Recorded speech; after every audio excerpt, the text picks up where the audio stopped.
Je tiens à présenter mes plus sincères excuses.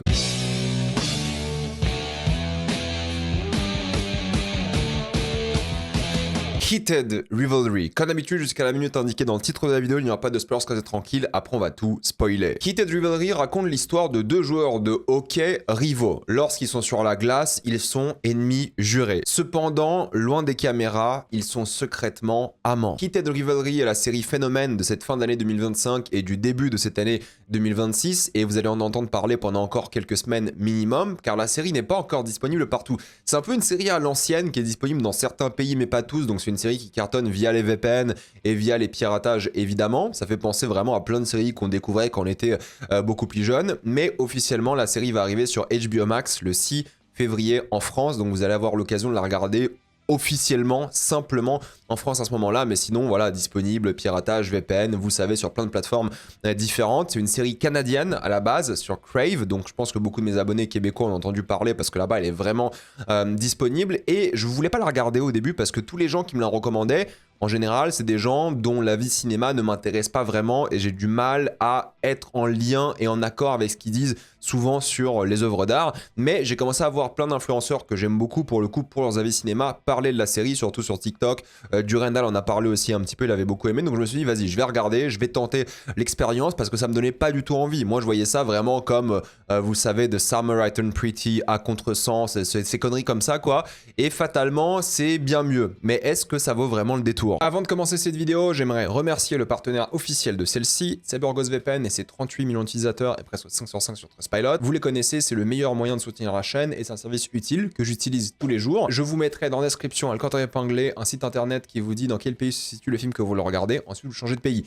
Canada, États-Unis, Royaume-Uni, Belgique, Suisse, Italie, vous allez avoir la VSTFR et même la VEF dans certains cas. Quelques exemples sur Netflix, vous avez déjà Prise au piège, A Big Bold Beautiful Journey ou Neja 2. Sur Disney+, vous avez Tron Ares, Les 4 Fantastiques ou Lilo & Stitch. Sur Apple TV, vous avez F1 qui est disponible. Sur HBO Max, qu'il faut utiliser depuis l'application HBO Max directement. Vous pouvez le faire même si vous avez l'abonnement via Canal. Connectez-vous à HBO avec le compte Canal, ça fonctionne. Vous avez Weapons, Superman ou encore Une bataille après l'autre. Et pour chacune des plateformes de streaming citées, vous avez des serveurs dédiés qui facilitent l'accès à la plateforme. Pour les gros consommateurs de YouTube, vous allez avoir YouTube Premium pour beaucoup moins cher. Prenez un pays de l'Union Européenne comme la Roumanie, la Bulgarie, car ça fonctionne et c'est plus simple. Et oui, il y a des tutos en ligne qui vous disent comment faire. C'est bidon et ça marche même sur des abonnements type Letterboxd Patron pour moins cher. Vous le savez, mais en ce moment, il faut mettre sa carte d'identité sur certains sites internet et personne n'a envie de faire ça. Donc si vous voulez continuer à vous Rosanov le Hollander en paix, utilisez un VPN. Et ça marche aussi lorsque vous regardez en tant que cinéphile un film d'une manière assez spéciale. Avec un VPN, vous serez en bien plus grande sécurité. Vous pouvez partager un compte avec 7 personnes au total, c'est disponible sur tous vos appareils préférés et c'est super simple d'utilisation. Vraiment, tout le monde peut le faire, en quelques clics, c'est fait. Vous pouvez essayer par vous-même car vous êtes satisfait ou remboursé sous 45 jours et vous avez une assistance technique en français 24h/7. Utilisez le lien dans la description, le cadre épinglé, afin de bénéficier de 83% réduction plus 4 mois gratuits.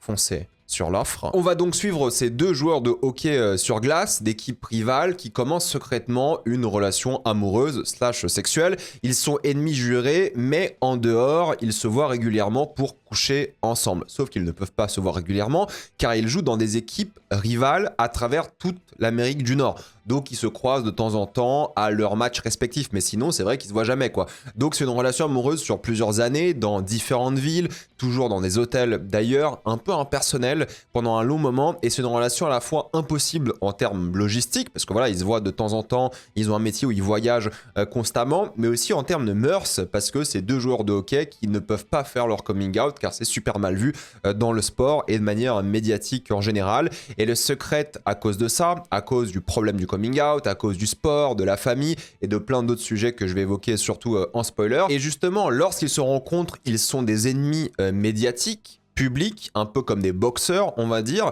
sauf qu'à côté, lorsqu'il n'y a plus de caméra, ils couchent ensemble constamment. Et leur objectif dans la série, c'est d'avoir une relation éternelle, plutôt qu'occasionnelle ou estivale. Le synopsis, il fait vraiment très 50 Shades. Je me suis dit, putain, la bande-annonce, le synopsis, ça me donne pas du tout envie. Je me suis dit que ça allait être une série, vous savez, pour adolescents en chaleur et que ça allait pas du tout m'intéresser ou ça allait pas du tout me plaire pour le coup. Mais c'est une série qui est quand même très satisfaisante pour plein de raisons différentes. Premièrement, car la rivalité est au cœur du problème sportif, mais aussi émotionnel. Tu sais pas trop où est la limite entre leur jeu sur la glace passe et leur jeu d'amour slash de sexe. C'est intéressant sur le plan des motivations des personnages et leurs sentiments, que ce soit d'un point de vue professionnel, sentimental, familial et toutes ces choses-là. Et en même temps, vu que c'est secret, il y a un peu ce piment. Il y a ce côté amour interdit, fun à suivre, car il est toujours en danger d'être révélé, et s'il est révélé, il est potentiellement anéanti. En tout cas, la vie de ces deux hommes-là serait terminée, parce que Rozanov, lui, pour le coup, est un Russe bisexuel, qui est dans le placard, évidemment, car la Russie, mais aussi sa famille, et il est plus violent, entre guillemets, plus expérimenté, plus bad boy, plus extraverti aussi. Et je trouve d'ailleurs que c'est le meilleur acteur de la série, hein. Il dégage vraiment un truc, il s'en sort super bien, avec l'accent, la prestance, son impact dans chaque scène, il vole le show. À chaque fois, il y a ce côté vraiment, vous savez, bad boy à la Han Solo, mais gay. C'est un mec qui est super intense, oui, c'est un peu cliché, parce que c'est le mec torturé, traumatisé, avec une vraie douceur fatalement au fond de lui, mais oui, ça marche quoi. Oui, c'est cliché, mais ça fonctionne aussi, faut le dire, c'est important. Et Hollander de l'autre côté, qui lui est plus introverti, timide, peut-être il est sur le spectre un petit peu, j'ai l'impression, pas trop expérimenté, ne sait pas quoi penser de ce qu'il se passe littéralement d'un point de vue professionnel, d'un point de vue émotionnel.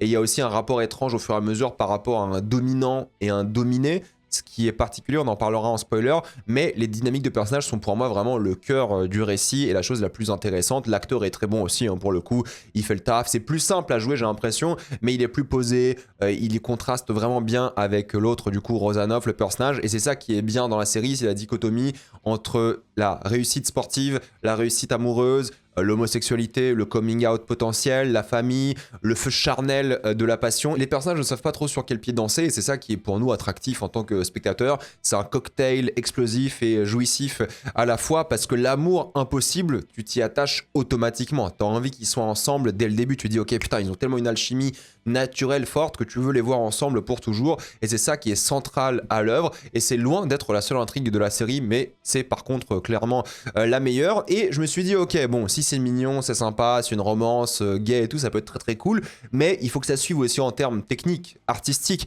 et en termes de réalisation, j'étais très étonné par ce qu'a proposé la série parce que je pensais que ça allait être catastrophique, mais en fait pas du tout. C'est l'une des séries les mieux réalisées de ces dernières années, honnêtement, parce qu'elle se concentre beaucoup sur l'aspect esthétique, mine de rien. Quelques exemples pour le coup, c'est les couleurs dominantes. Lorsqu'ils sont ensemble pour représenter le couple, on a l'orange. L'orange, ça sera la relation, la vulnérabilité, le secret, mais aussi la douceur et le plaisir. Et le bleu, pour le coup, qui sera très présent aussi, c'est ces deux couleurs, hein, bleu et orange, ça sera la rivalité, le sport, la masculinité, l'opposition et l'action. Et forcément, bah, c'est une façade pour eux, parce que eux, ce qu'ils veulent, c'est l'orange, de la douceur, de l'amour, mais ils sont obligés d'être dans le bleu agressif, entre guillemets, qui représente aussi la glace, forcément, du hockey. Et c'est d'ailleurs beaucoup en studio, mais ça rend bien. Je crois que quasiment tout a été tourné en studio, ou presque, que ce soit sur glace, dans les chambres, en extérieur, entre guillemets. Ça se voit qu'ils ont super bien optimisé les coûts de production, parce qu'il y a beaucoup de scènes filmées au même endroit. Ça se ressent aussi un petit peu, mine de rien, mais voilà, même si tu remarques que c'est des studios, bah ça marche très très bien pour la série, et tu vois qu'ils ont fait ça de manière pas chère du tout, et je pense qu'ils pourront faire une série par an assez aisément. Tout va dépendre de la vitesse, hein, on va dire, de scénario et à quel point ils écrivent, mais fatalement, je pense qu'une série comme ça sort facilement tous les ans et ça c'est cool parce que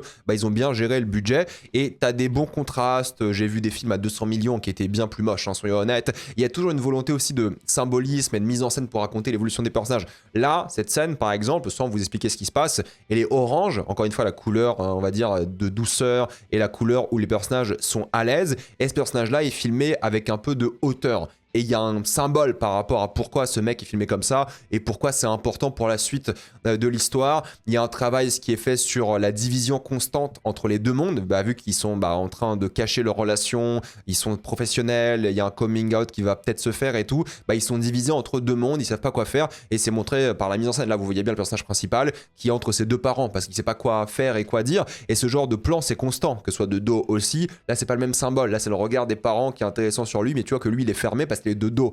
Voilà, c'est ce genre de symbolisme aussi. Du coup, ils mettent beaucoup de travail de mise en scène dans la série pour avoir de la narration visuelle, pour expliquer un peu les relations entre personnages. C'est pas une série un peu bébête où ils expliquent tout à haute voix. Je trouve que c'est une série qui est un petit peu exigeante en général, hein, comparé à d'autres séries qui sont vraiment catastrophiques où ils racontent tout à haute voix et c'est insupportable. Là, pour le coup, tu rates beaucoup, je trouve, du développement de personnages si tu ne regardes pas la série activement, si tu comprends pas trop les plans. Et je trouve que c'est une bonne chose parce que la série travaille un petit peu sur ça et c'est bien. Il y a aussi un travail sur les reflets, évidemment constamment, parce que c'est le symbole. Vous savez, quand vous voyez le reflet de quelqu'un dans une œuvre d'art, c'est qu'il est divisé, c'est qu'il y a deux personnalités, c'est qu'il veut être quelqu'un qu'il n'est pas réellement et c'est très intéressant. Il y a évidemment tout le truc très homo-érotique parce que les sports masculins, c'est très gay, disons les choses, hein. Surtout les sports entre hommes en équipe, il y a un contact physique, il y a une rivalité qui est un peu voilà, sexuelle en même temps sans forcément être littéralement sexuelle, mais il y a un truc intime, surtout quand tu as des partenaires dans la vraie vie, je veux dire un sport physique comme ça, de combat ou autre. Moi je prends l'exemple de combat parce que j'ai fait de la boxe,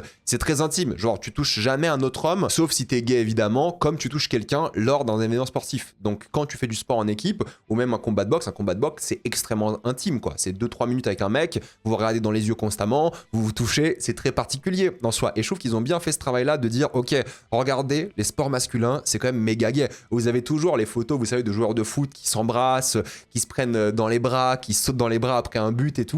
C'est méga gay en théorie, c'est pas une bonne ou mauvaise chose, hein. Je dis juste que littéralement c'est très homo-érotique, les sports masculins, mine de rien, les rugbymen, tous des grands costauds barbus, en réalité vous ne touchez jamais un autre homme dans un contexte non sexuel, sauf dans ces sports-là quoi. Donc c'est vraiment très sympa qu'ils aient vraiment mis l'accent sur ça. Pour le coup, donc j'ai beaucoup aimé cette approche parce qu'ils jouent à fond sur ça et c'est quelque chose qui est mis en avant comme intime, mais en même temps, bah c'est quelque chose qui est bien parce que c'est tabou. C'est-à-dire que les sports masculins, il n'y a pas de gay en fait, c'est ça la vérité. C'est des sports où il y a des câlins, de la transpiration constante, les gens qui se rentrent dedans mais constamment. Et en même temps, il y a genre littéralement aucun gay quoi. Il y en a aucun. Vous allez me dire oui mais si je connais tel footballeur qui est homosexuel, des choses comme ça, c'est pas le sujet. Mais globalement, quand tu regardes le nombre de joueurs de foot, de hockey, j'imagine de ce genre de choses, il y a aucun gay quoi en termes de pourcentage parce que c'est pas bien vu. C'est d'ailleurs très très mal vu parce que c'est des audiences internationales. Il y a des pays où c'est pas autorisé, c'est problématique, c'est puni par la loi, tu peux mourir, des choses comme ça. Donc tu peux pas faire ton coming out. Genre légalement, tu peux même pas faire ton coming out. Et c'est intéressant d'avoir pris cet apport là par rapport au sport littéralement et de se dire ok, comment on fait pour avoir un coming out de personnages homosexuels professionnels dans des compétitions sérieuses, et je trouve que c'est vraiment bien trouvé pour le coup, et c'est un truc qui dans la vraie vie n'existe pas. J'ai vu qu'il y avait apparemment un joueur de hockey qui a fait son coming out après la division de la série, et c'est le but de la série. Si tu peux créer une série qui fait que les gens ont le droit à leur coming out parce qu'ils ont moins peur, c'est une très bonne chose pour le coup, parce qu'il y a un tabou qui est énorme par rapport à ça. C'est l'un des seuls domaines, hein, j'ai l'impression un petit peu, où on n'a pas encore débloqué ça en termes de représentation LGBT, c'est le sport, surtout masculin. Il y a quasiment aucun gay qui a fait son coming out, surtout inconnu. Imaginez-vous, je sais pas, je prends un exemple de foot, mais Griezmann ou Mbappé qui fait un coming out, ça serait un événement énormissime, mais ça n'existe pas. Il n'y a pas un joueur de foot, par exemple, je prends l'exemple du foot parce que je connaissais un petit peu à l'époque quand je me renseignais, qui a fait son coming out. Il y en a très très peu et c'est des gens un peu moins connus quoi. Donc ça, c'est un truc qui est hyper intéressant parce que là, les deux, ils sont méga connus quoi. C'est les leaders un peu de leur sport et je trouve que la série a bien parlé de ça et c'est intéressant. C'est l'une des thématiques essentielles et principales de l'œuvre, et j'aime bien parce que la série est très premier degré. Tu vois, il n'y a pas de cynisme, il n'y a pas de second degré par rapport aux personnes LGBT, par rapport au sport. C'est à la fois très respectueux pour le sport, c'est respectueux pour les personnages, et je trouve que c'est une très bonne chose, mine de rien, et ça va, je pense, changer les mentalités. On le voit déjà un petit peu. C'est une série quand même sur la quête d'identité personnelle, sexuelle, professionnelle, dans une ambiance qui est à la fois très techno à la Challengers au début, ensuite ça devient de plus en plus mélancolique, chose que j'aime beaucoup aussi, et j'aime beaucoup les choix de musique d'ailleurs, hein. Ils fonctionnent parfaitement sans trop en faire des caisses.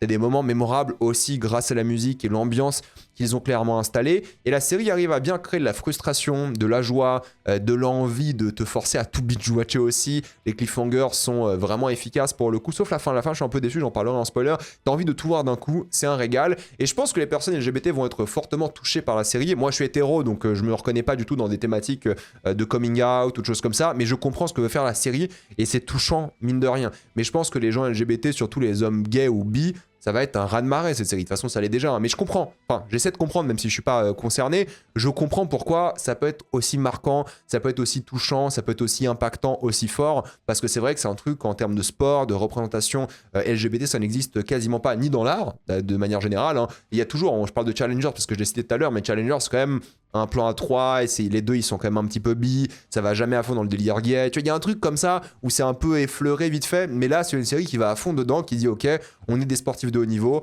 on est homosexuel ou bisexuel, et on s'aime quoi. Et comment on gère ça dans la vie. Et je trouve qu'en termes de message et en termes d'exécution, de mise en scène, de côté artistique, de rythme, c'est vraiment super efficace, que ce soit sur l'aspect émotionnel ou l'aspect technique. Il y a un truc que j'aime beaucoup, c'est les zooms. Il y a constamment des zooms qui en disent beaucoup sur ce que veulent les personnages, par exemple, ou ce qu'ils ont envie de découvrir, de voir. Il y a beaucoup de narration visuelle et j'étais vraiment hyper étonné. Et j'ai apprécié la série pour toutes ces tentatives, j'en parlerai surtout en spoiler encore une fois, mais je trouve qu'elle prend vraiment son sujet au sérieux, elle déconne pas du tout avec ça, et fatalement, je m'attendais à être un truc un peu plus tape à l'œil, un truc un peu plus, vous savez, pour les adolescents en chaleur encore une fois, et les scènes de sexe, bah il y en a beaucoup, c'est vrai, il y en a 2-3 à chaque épisode, mais c'est très gay, forcément, mais aussi très oral, sans mauvais jeu de mots, très expressif. Il n'y a pas beaucoup de nudité masculine, ce qui m'a un petit peu déçu mine de rien, parce que vous savez, dans toutes les séries, il y a des paires de seins de femmes, de choses comme ça, des hommes torse nu, mais il y a très peu de pénis dans les œuvres, et je me suis dit, bah peut-être c'est l'opportunité de montrer des appareils génitaux masculins dans ce genre de série, surtout par rapport au corps gay, des choses comme ça. Peut-être dans la prochaine saison, je sais pas si la plateforme en question, Crave, au Canada, a le droit de montrer des pénis, parce que peut-être c'est pas autorisé, mais en tout cas, je suis toujours un peu déçu, parce que je me dis, ok, t'as une série où il y a quasiment 99% du corps humain, sauf le pénis, je demande pas d'en voir, hein, mais c'est juste que pour moi, il y a un peu ce truc dommage de toujours voir des femmes nues dans des œuvres. Et pour une fois que tu as une série gay, tu montres pas toujours le corps des gays intégralement. C'est un peu particulier, mais bon, encore une fois, c'est un détail. Hein, je vais pas critiquer l'œuvre pour ça, mais c'est une petite frustration où tu te dis, bah au moins, il y a un truc sur les corps où ils s'aiment, ils se touchent et tout. Bah peut-être fallait montrer un peu plus. Hein, pas des relations sexuelles pour en faire un porno, mais peut-être avoir quelques moments de confrontation. Tu sais, un peu plus charnel. Et c'est dur d'être nu face à quelqu'un. Et ça, ils l'ont pas vraiment montré. Ils ont montré que c'était dur de coucher ensemble, mais la nudité, ils n'ont pas vraiment joué sur ça. Bon, encore une fois, je chipote, hein, mais c'est vrai que ça m'a fait ce tic où, tu sais, tu regardes des séries, t'as toujours des seins, et quand c'est des hommes, il n'y a jamais de partie génitale masculine, c'est un peu particulier, mais encore une fois, c'est pas un drame, c'est juste un constat. Et les relations sexuelles sont vraiment axées sur la romance, chose que j'aime beaucoup, l'aspect très charnel, très brutal, parfois du sexe, entre guillemets brutal, hein, mais c'est beaucoup axé sur le consentement. Et ça, je trouve que c'est intéressant parce que même un personnage comme Rosanov, qui est un peu bad boy, viril et tout, entre guillemets, il y a ce truc où il demande toujours le consentement sans en faire des caisses parce que ça reste romantique, ça reste beau comme on fait dans la vraie vie en fait. Tu vois, tu tentes un petit truc à quelqu'un quand t'as un partenaire ou une partenaire, tu tentes des trucs et après tu te demandes si t'es pas sûr et tu vois, il tente des trucs avec ses gestes, ses mains, ses mouvements et parfois sa parole justement. Et je trouve que c'est très bien fait la manière dont ils ont montré le sexe comme un truc qui peut être entre guillemets violent, qui peut être assez fort et en même temps doux, beau. Et il y a tout le spectre du sexe qui était montré dans cette saison. Et je trouve qu'ils ont fait un beau travail sur ça parce que les scènes de sexe, elles sont hyper importantes pour le développement des personnages, pour ce qu'ils ressentent, pour qui ils sont. Et la manière dont ils couchent ensemble, ça parle plus de ce qu'ils vivent, de qui ils sont, que littéralement les lignes de dialogue dans le reste de l'épisode. Donc il faut regarder aussi activement les scènes de sexe parce qu'elles en disent beaucoup sur comment les personnages évoluent, qui ils sont, et ce lien qui se crée entre deux âmes, surtout de manière assez étonnante par rapport à ce bad boy et cette personne un peu plus timide. Donc c'est montré à la fois comme quelque chose de beau, et en même temps comme quelque chose qui est parfois un peu malsain, entre grosses guillemets. Il y a des rapports de domination, il y a des moments de douceur, mais en même temps des moments de peut-être de colère, des choses comme ça, et ça se transmet par le sexe. Quand tu couches avec quelqu'un, tu couches de manière différente à chaque fois en fonction de comment tu te sens, comment vous vous sentez en tant que couple et tout. Donc c'est un beau travail qu'ils ont fait sur ça. Et il y a aussi un truc sur, encore une fois, la tentation, sur le désir. J'espère que je vais pas me faire ban de YouTube pour ça. Sur la vitesse, sur le sport. Il y a ce lien qui est fait, vous savez, entre la performance sexuelle, la performance sportive. Donc c'est beau et en même temps c'est performatif à certains moments. Donc c'est très particulier, c'est très drôle à voir et c'est mignon quoi. C'est ça le terme, c'est mignon et ça attaque tout un spectre intéressant. Et j'ai pas trouvé, peut-être parce que je suis pas gay, mais j'ai pas trouvé ça fondamentalement hot. J'ai trouvé ça juste fascinant à regarder en mode, regardez en termes de personnages, de narration, ça en dit beaucoup. Et c'est adorable quoi. J'ai vu ça comme un truc vraiment mignon tout le long et c'était trop cool. Donc pour conclure, j'ai trouvé Heated Rivalry vraiment top. C'est extrêmement efficace, c'est touchant, c'est drôle. C'est 6 épisodes qui passent extrêmement vite. J'ai hâte de voir la saison 2. C'est un feel-good show émouvant. À pas forcément voir en famille pour le coup parce qu'il y a beaucoup de scènes de sexe et si vous aimez pas voir ça en famille, ça va être compliqué parce qu'il y en a beaucoup, même si elles sont pas extrêmement visibles à certains moments parce qu'il n'y a pas de nudité masculine en soi. C'est pas révolutionnaire comme série, mais c'est diablement bien foutu. Et je serai là pour la suite parce que ça m'a agrippé. J'ai envie de voir ce qu'ils vont faire avec la suite. J'ai envie de voir comment ils vont évoluer. J'étais à fond avec ces deux mecs tout le long. Je me suis dit, mais putain, j'ai envie qu'ils soient ensemble durant les 6 épisodes. J'attendais que ça. Et c'est un bon moment. Ça perd pas de temps.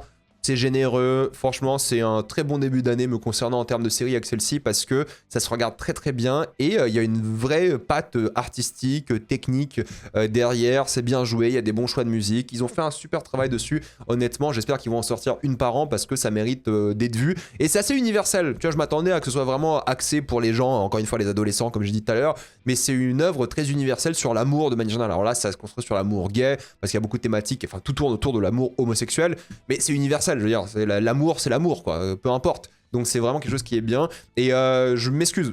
Je m'excuse d'avoir refusé de regarder cette série avant que d'autres personnes me la recommandent. Mais pour une fois, les gens avaient raison. C'est vachement bien et c'est adorable. Et je ne peux que la conseiller. Après, si vous aimez ce genre d'histoire. Hein, mais c'est tellement clean et bien rythmé que ça se regarde en fait en une soirée. Et vous pouvez le binge-watcher. C'est un pur plaisir, quoi. Il y a des épisodes et des moments et des scènes qui seront vraiment mémorables.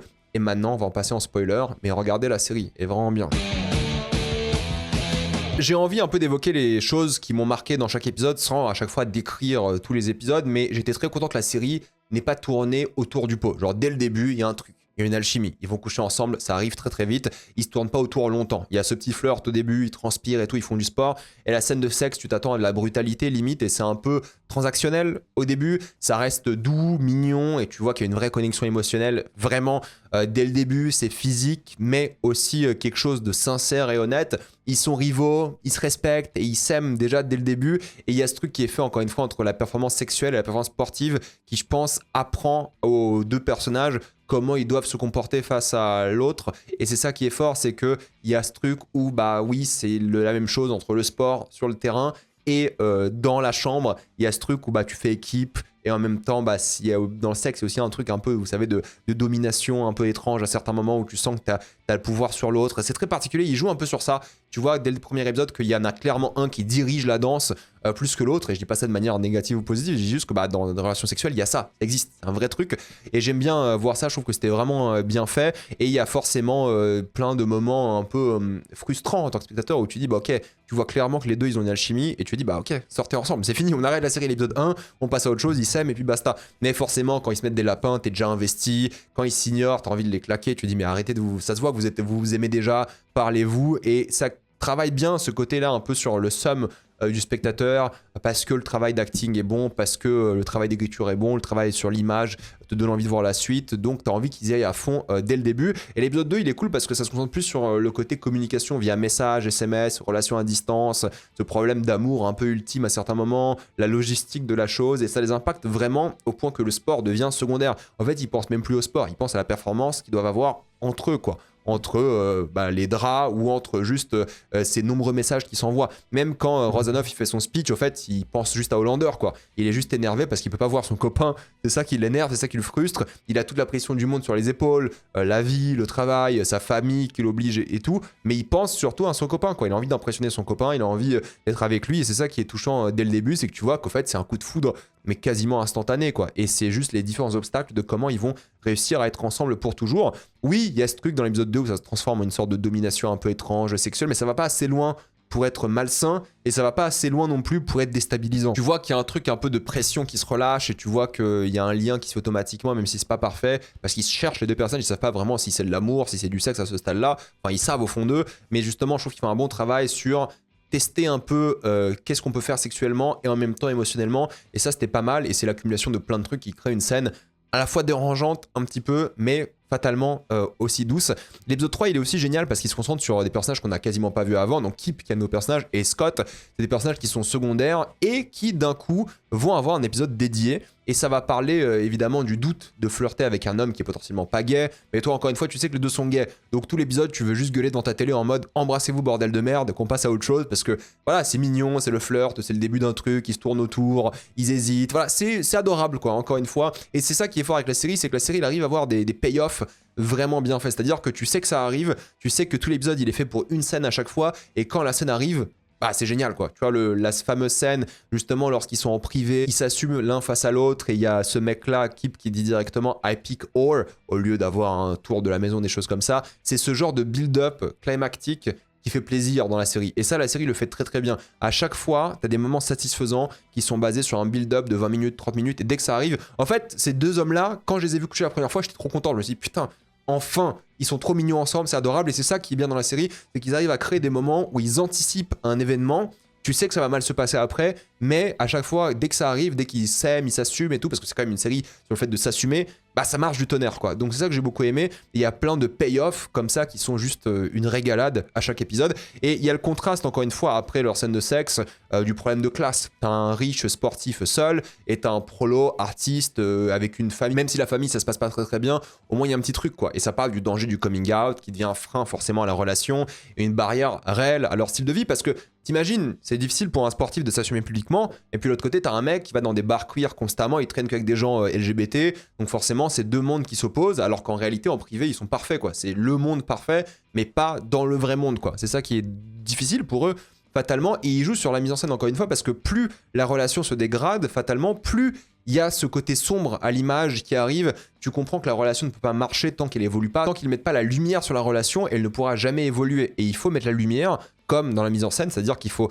littéralement éclairer ce qui se passe à l'écran pour justement combler et arriver au bout de quelque chose qui peut fonctionner quoi. Donc j'ai trouvé ça très cool comme épisode, c'était assez inattendu et ça crée l'un des meilleurs moments de la saison grâce à cet épisode-là. On en reparlera par rapport à l'épisode 5. L'épisode 4, je l'ai trouvé encore une fois très très bien parce qu'en fait c'est un mec qui fait des publicités au début très homo-érotiques. Enfin la pub, tu dis mais pourquoi il a le t-shirt mouillé, pourquoi on voit ses tétons, et tu te rends compte que le sport et la publicité, c'est un milieu qui est quand même très très gay fatalement. Enfin, il y a une vibe très homo-érotique, et pour moi, depuis cette série, le hockey, c'est le sport le plus gay du monde, hein, je précise, je dis ça comme ça, parce que justement, il y a cette transition entre le jeu de hockey et le sexe, quoi. Pour moi, c'est du pur cinéma, parce que les mecs qui sont rivaux, ils veulent juste faire l'amour quoi. En fait, ils veulent juste se toucher. Tu sais, limite, ils se rentrent dedans pour sentir un peu le contact physique l'un de l'autre. Et les transitions de eux qui couchent ensemble, pareil, il y a un truc de domination un petit peu de top, bottom qui a l'air d'avoir lieu dans la série. C'est hyper satisfaisant d'un point de vue de la mise en scène, du montage et tout. Ils font un bon travail sur ça parce qu'ils veulent juste se rentrer dedans sur la glace et en dehors. Et je trouve que c'est un peu mignon, encore une fois. C'est vraiment bien fait. Et ce que j'aime beaucoup, c'est que oui, ça montre encore une fois à quel point c'est gay ce genre de sport, mais ça met aussi en avant le but de la vie et ce que tu peux faire en tant qu'homme gay dans ce genre d'univers, surtout quand t'es encore dans le placard. Il y a cette phrase fatalement où ils vont comparer un peu leurs deux univers, leurs deux quotidiens, et il y aura ce moment avec le bébé, t'as cette personne qui va lui dire est-ce que c'est ton bébé, parce que tout le monde le considère comme un homme hétéro quoi. Et ça met en place, je trouve, des possibilités pour la suite. Est-ce qu'il va vouloir avoir un enfant? Est-ce qu'ils auront envie de créer un truc un peu plus solide, une maison? Bon, c'est dans la tête des personnages, faudra voir comment la série évolue. Moi, j'ai pas lu les bouquins forcément, donc à voir. Mais je trouve que c'est intéressant comment ça commence à parler de sujets sérieux, parce que là, la relation, elle est juste entre guillemets purement sexuelle, amoureuse. Mais bon, si tu veux qu'elle fonctionne, faut s'installer, faut créer des choses. Et l'enfant, c'est quand même un truc qui est dans une relation définitive. Donc ça, j'ai beaucoup aimé. Et t'as aussi cette scène par rapport à Hollander qui connaît le mot pour père en russe. Donc en fait, tu comprends qu'il est en train d'apprendre le russe pour faire plaisir à Rozanov. Et c'est ça que j'aime bien dans la série, c'est le côté un peu romantique assumé. Et c'est justement parce que c'est mignon que cet épisode-là est insupportable. Les deux n'assument pas leur couple en public. Le mec n'arrive pas à avoir une vraie relation ouverte émotionnellement en Rozanov. Et du coup, Hollander, il se met en relation avec une femme qu'il aime bien. Voilà, c'est une femme, actrice, c'est le jackpot, entre guillemets. Un petit peu quoi, mais il ressent rien parce qu'il est guette déjà de une, mais son amour il est là quoi. Donc lui il tombe comme dans ce truc où ses parents lui ont dit de trouver une femme, tout le monde lui dit de trouver une femme, mais lui par pur problème d'assumer la relation avec Rozanov et tout, il se met en couple avec cette femme, avec cette incompréhension de pourquoi la relation ne marche pas, et c'est frustrant parce que toi tu veux juste les voir ensemble et pourtant ils font plein de détours, eux qui sont visiblement bi mais pas trop fatalement sauf Rozanov. C'est assez intéressant je trouve et c'est une guerre d'ego qui se crée entre les deux qui n'aiment pas autant les femmes qui s'aiment eux deux forcément. Sur le remix de All the Things You Said, la scène était vraiment géniale, entrecoupée de moments de sexe qui ne font rien aux personnages. Genre les personnages ils couchent avec d'autres, dont un qui se branle dans les toilettes, dans la douche là, et ça fait rien. Genre ils pensent à l'un et l'autre quoi. Enfin tu vois c'est un truc qui est lunaire parce que les deux sont avec des filles qui sont trop belles. L'un il se branle dans la douche en pensant à son mec et l'autre il couche avec une actrice trop belle en pensant à son mec aussi quoi. Donc c'est trop drôle à voir et je trouve que ça marche bien en termes de montage, de musique, d'ambiance. Et t'as l'impression que c'est un peu la fin d'un truc qui joue bien sur ça fatalement, donc je trouve que c'est vraiment bien la manière dont ils ont avancé en termes de rythme et ils font ressentir plein de choses différentes et ils t'énervent, ils te frusтрent en tant que spectateur, c'est ce que tu recherches quand tu regardes une œuvre, c'est plein d'émotions différentes et ça la série le fait, je trouve très très bien. Maintenant l'épisode 5, bon c'est le concept de la jalousie qui est quand même assez vite expédié parce que le couple s'arrête très très vite, il y a ce côté un peu lavender mariage assez évident et énervant encore une fois, mais j'aime bien parce que la série perd pas de temps, c'est bon, tu vois la femme et l'actrice elle a compris. elle est pas bête, elle a compris qu'il était gay, que ça doit s'arrêter ici. C'est super bien rythmé. La série, franchement, dès qu'il y a un problème, elle passe à une solution, et puis un autre problème, une autre solution. Et ça qui est bien, c'est le rythme, à quel point ça va vite, qui est satisfaisant, et du coup qui rend l'œuvre très facile à regarder. C'est ça qui est bien, je trouve. Mais ce qui est bien aussi, c'est que même si l'actrice elle est bien, il y a une bonne alchimie entre les deux, tu vois qu'ils auraient pu être en couple si le mec était pas gay.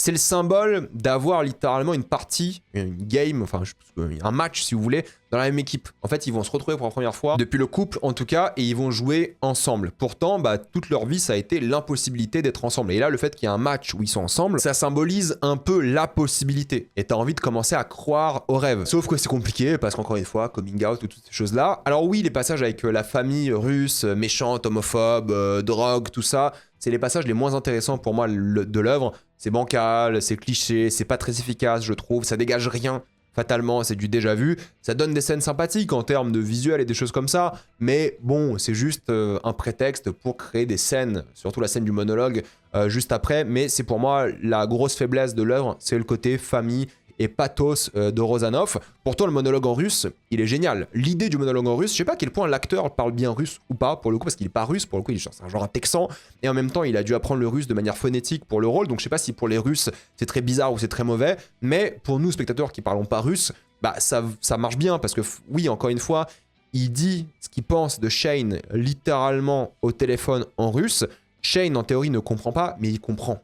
C'est ça qui est bien, c'est qu'il comprend, il sait très bien ce qu'il lui dit, il est pas bête, il est à fond dedans, ça joue bien, ça réagit bien. Mais ce qui est vraiment bien dans cette scène, c'est la mise en scène qui est bien, car le plan rapproché, c'est sur lui tout le long, tu vois, c'est intense, il est au monologue. Et avant de dire je t'aime, t'as ce plan où ça s'ouvre, tu vois ce fameux tunnel, où je sais pas ce que c'est, cette ouverture, et c'est littéralement le symbole. C'est ok, la mise en scène s'ouvre, le personnage va s'ouvrir aussi, il va enfin avouer ce qu'il pense réellement, il va enfin dire je t'aime, et ça marche très très bien. C'est une bonne idée, c'est le lâcher prise, il l'assume pas du tout après parce qu'il fait une blague, il désamorce un peu, mais c'est ça qui est bien, c'est le travail de mise en scène en lien avec les personnages, et c'est génial comme idée, encore une fois, ça marche bien, voilà, ça coûte rien de faire ça, hein. C'est juste 0 de budget en plus, hein. Mais c'est une idée simple qui marche bien. Le mec est dans un tunnel, et il voit le bout du tunnel, et il s'ouvre.